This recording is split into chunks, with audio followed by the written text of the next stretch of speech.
ಎಲ್ರಿಗೂ ನಮಸ್ತೆ. ನಾನು ಸುಂದರೇಶ್ KS.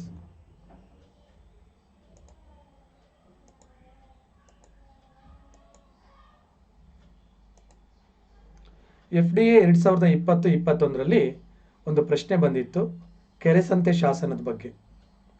ಆ ಪ್ರಶ್ನೆ ಏನು ಅಂತ ಹೇಳಿದ್ರೆ, ಕನ್ನಡ ವರ್ಣಮಾಲೆ ವಿವರ ಇರುವ ಕನ್ನಡದ ಒಂದು ಶಾಸನ, ಹಲ್ಮಿಡಿ ಶಾಸನ, ಜಿನವಲ್ಲಭನ ಶಾಸನ, ಕೆರೆಸಂತೆ ಶಾಸನ, ತಳಂಗೆರೆ ಶಾಸನ. ಈ ಪ್ರಶ್ನೆಗೆ ಉತ್ತರವನ್ನ ಮಾಡಿದಂಥವ್ರ ಸಂಖ್ಯೆ ತುಂಬಾ ಕಡಿಮೆ. ಕಾರಣ ಏನು ಅಂತ ಹೇಳಿದ್ರೆ, ಈಗಾಗಲೇ ನಡೆದಂಥ ಸ್ಪರ್ಧಾತ್ಮಕ ಪರೀಕ್ಷೆನಲ್ಲಿ ಅಂದ್ರೆ ಸುಮಾರು 2000ರಿಂದ 2020ರವರೆಗೆ ಪ್ರಶ್ನೆ ಪತ್ರಿಕೆಗಳನ್ನ ನಾನು ಗಮನಿಸಿದಾಗೆ ಯಾವ ಪ್ರಶ್ನೆ ಪತ್ರಿಕೆನಲ್ಲೂ ಕೆರೆಸಂತೆ ಶಾಸನದ ಬಗ್ಗೆ ಪ್ರಶ್ನೆ ಬಂದಿರಲಿಲ್ಲ. ಒಂದು ರೀಸನ್ನು.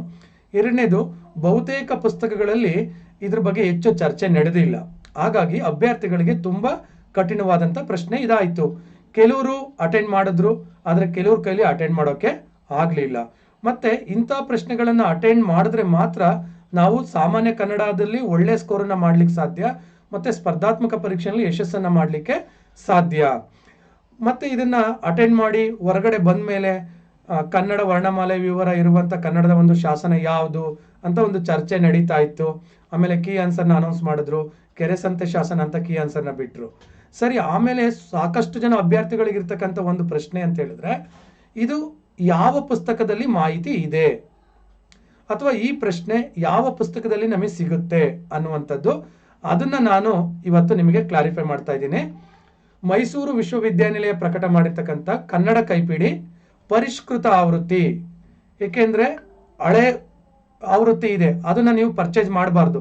ಅದರಲ್ಲಿ ಇದ್ರ ಮಾಹಿತಿ ಇಲ್ಲ. ಕೆರೆಸಂತೆ ಶಾಸನದ್ದು ಪರಿಷ್ಕೃತ ಆವೃತ್ತಿ ಅಂತ ಇದೆ, ಅದನ್ನ ತಗೋಬೇಕು. ಸಂಪುಟ 1 ಮತ್ತು 2 ಅಂತ ಇದೆ. ಸಂಪುಟ 1 ಅದು ಡಾಕ್ಟರ್ KV ಪುಟ್ಟಪ್ಪನವರ ಪ್ರಧಾನ ಸಂಪಾದಕತ್ವದಲ್ಲಿ ಪ್ರಕಟವಾದಂಥ ಒಂದು ಕೃತಿ. ಅದರಲ್ಲಿ ನೀವು 28ನೇ ಪುಟಕ್ಕೆ ಹೋದ್ರೆ ಅಕ್ಷರ ಪ್ರಕರಣ ಅಂತ ಇದೆ. ಆ ಅಕ್ಷರ ಪ್ರಕರಣದಲ್ಲಿ ಸುಮಾರು 28ನೇ ಪುಟದಿಂದ ಪ್ರಾರಂಭ ಆದ್ರೆ ಸಾಕಷ್ಟು ವಿವರಣೆ ಇದೆ. ನಂತರ ನೀವು 41ನೇ ಪುಟಕ್ಕೆ ಹೋದ್ರೆ ಕನ್ನಡ ವರ್ಣಮಾಲೆ ಬಗ್ಗೆ ಮಾತಾಡಬೇಕಾದ್ರೆ ಮುಂದಿನ ಪುಟದಲ್ಲಿ ಕೊಟ್ಟಿರುವ ಶಾಸನದಿಂದ ಸ್ಪಷ್ಟವಿದೆ ನೋಡಿ, ಫೋಟೋ ಹಾಗೂ ವಿವರಣೆ ಅಂತ ಇದೆ. ಮುಂದಿನ ಪುಟದಲ್ಲಿ ಊರು ಕೆರೆಸಂತೆ, ಚಿಕ್ಕಮಗಳೂರು ಜಿಲ್ಲೆ ಅಂದ್ರೆ ಕಡೂರು ತಾಲೂಕಲ್ಲಿ ಇರ್ತಕ್ಕಂಥ ಒಂದು ಕೆರೆಸಂತೆ ಶಾಸನ, ಇದನ್ನ ಕೊಟ್ಟಿದ್ದಾರೆ ಫೋಟೋ. ಈ ಫೋಟೋವನ್ನ ನೀವು ಗಮನಿಸ್ತಾ ಇದ್ದೀರಾ. ಈ ಫೋಟೋದಲ್ಲಿ ಚಿತ್ರಗಳನ್ನ ನೋಡಿ, ಈ ಫೋಟೋ ಅಂದ್ರೆ ಶಾಸನದ ಫೋಟೋದ ಚಿತ್ರವನ್ನ ನೀವು ಗಮನಿಸಿದ್ರೆ ಇಲ್ಲಿ ಕಾಣಿಸ್ತಾ ಇದೆ ಕನ್ನಡ ವರ್ಣಮಾಲೆಯ ವಿವರಗಳು. ಆದ್ರೆ ಇವತ್ತು ನಾವು ಬರೀತಕ್ಕಂಥ ವರ್ಣಮಾಲೆ ಅವತ್ತು ಶಾಸನದಲ್ಲಿ ಕೆತ್ತಿರ್ತಕ್ಕಂಥ ವರ್ಣಮಾಲೆ ಲಿಪಿ ವ್ಯತ್ಯಾಸ ಇದೆ. ಕಾರಣ ಏನು ಅಂತ ಹೇಳಿದ್ರೆ, ಕಾಲದಿಂದ ಕಾಲಕ್ಕೆ ಲಿಪಿಗಳಲ್ಲಿ ವ್ಯತ್ಯಾಸ ಆಗುತ್ತೆ. ಮತ್ತೆ ತುಂಬಾ ಜನ ಕೇಳ್ತಾರೆ ಎಲ್ಲಿ ಸಿಗುತ್ತೆ ಈ ಪುಸ್ತಕ ಅಂತ.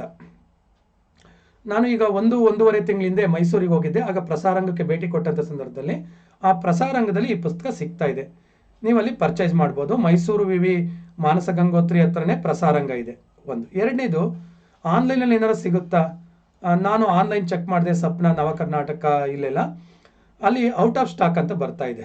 ಮತ್ತೆ ನಿಮಗೆ ಆ ಪುಸ್ತಕ ಸಿಗ್ಬೋದು ಆನ್ಲೈನಲ್ಲಿ ನೀವು ಚೆಕ್ ಮಾಡ್ತೀರಿ, ಅಥವಾ ಇನ್ನೂ ಸಾಕಷ್ಟು ಆನ್ಲೈನು ವೆಬ್ಸೈಟ್ಗಳಿದೆ, ನೀವು ಅಲ್ಲಿಂದನೂ ಬೇಕಾದರೆ ತಗೋಬೋದು. ಬಟ್ ಮೈಸೂರು ಪ್ರಸಾರಾಂಗದಲ್ಲಿಂತ ನಿಮಗೆ ಸಿಗುತ್ತೆ, ಅಲ್ಲಿ ನೀವು ಇದನ್ನು ಪರ್ಚೇಸ್ ಮಾಡಿ. ಮತ್ತು ಇದೊಂದು ಪ್ರಶ್ನೆಗೆ ಇದು ಅಂತ ಅಲ್ಲ, ಸ್ಪರ್ಧಾತ್ಮಕ ಪರೀಕ್ಷೆಗಳಿಗೆ ಓದುವಂಥವರು ಕನ್ನಡ ಇರ್ಬೋದು, ಕಡ್ಡಾಯ ಕನ್ನಡ ಇರ್ಬೋದು, ಸಾಮಾನ್ಯ ಕನ್ನಡ ಇರ್ಬೋದು, ಎಲ್ಲದಕ್ಕೂ ಇದು ಒಂದು ಪರಾಮರ್ಶನ ಗ್ರಂಥ. ಸಾಕಷ್ಟು ಸ್ಪರ್ಧಾತ್ಮಕ ಪರೀಕ್ಷೆಗಳಿಗೆ ಅನುಕೂಲ ಆಗುತ್ತೆ.